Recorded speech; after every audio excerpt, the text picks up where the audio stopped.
Hello, morning fam. It's Kyle, Brian, and Sarah on Mix 101.5. Things happen when we travel, right? But you don't want them to happen before you even travel in the first place, especially when you've spent already a lot of money to go on said vacation. Think about it. 2 years worth of anticipation. You've spent so much money. You've just been steadily getting so excited. And you've taken care of everything that's in your control. And then... Oh, no. I got a text yesterday from Iceland Air saying, we just want you to be aware there could be some weather that may cause us to push your flight back or reschedule your flight. The dreaded reschedule word was in this text that you got sent. Reschedule for how long? Like a day? They just said, basically the text was all about we wanted to make sure we had your info correct so that we can be in touch. Got it. You know, we have jokingly said this week, actually not we, I'm not going to blame Brian, this is me saying it. I have said I really hope nothing comes up again, because if you're newer to the show, things happen when you try to travel. You've had to cancel multiple vacations over the years because somebody gets sick or something happens, you have to rebook. And I'm joking about it this week on our show, and then you got the text yesterday. I'm like, no, I don't want this to happen to what you. You're saying is I can blame you if this manifests into reality. But then I went down this rabbit hole for you yesterday because I was concerned, like, I don't know what weather is like in Iceland. I guess Brian would be the expert on it since he went there. But I saw that there's like some sort of yellow warning for strong winds and possibly rain. But the good thing that I saw in this, Sarah, is this system is from like 12 to 6 tomorrow. And you are not flying until 6 o'clock tomorrow night. So until 8:30, actually. Well, so later. So I feel like you should be good. I certainly hope so. We will see. I mean, I honestly, what's funny is I was thinking, because earlier in the week, Luke was like, I got a headache. And I was like, oh, no. No, we're not doing this. You're worried about Luca being sick. Yeah, and always. You're worried about what you can control. Exactly. And I was like, okay, well, and I started getting super anxious. And I was like, no.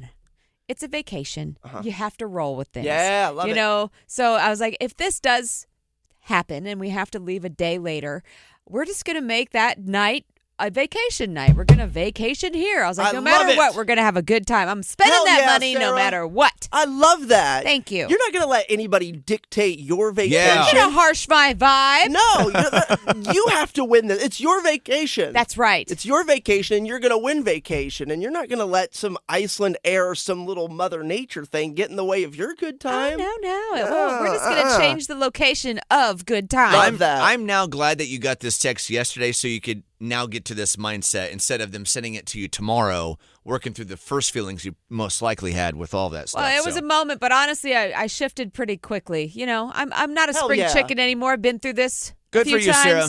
So yeah, We learning. got, You're ready. Speaking of travel experiences and when things might not have gone as planned, not that that's what's going to happen to you tomorrow.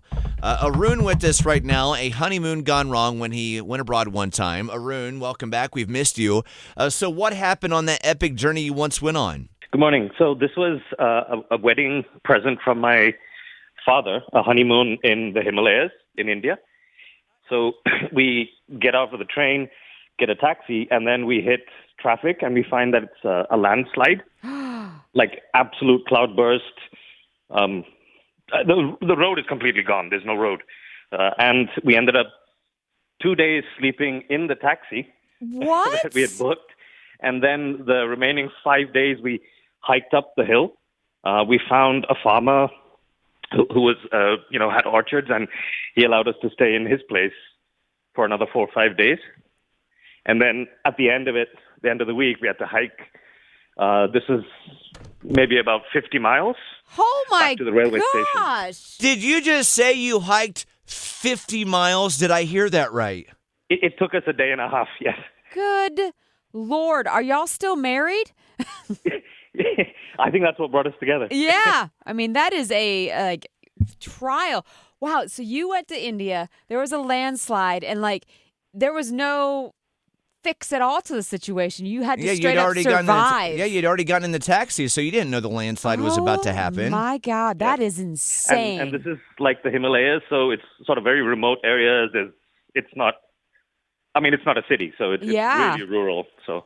Well, I feel bad about complaining about sleeping in the airport now. Oh, yeah, the fact that I am never, I am never complaining about Charlotte Airport ever again in my life. Charlotte Airport is awesome.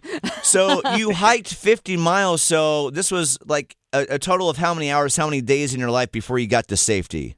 I mean, it was so there were like portions between the roads were okay that we found like cars and buses doing like shuttles. So it wasn't like 50 miles fully on foot, but it took pretty much the whole day.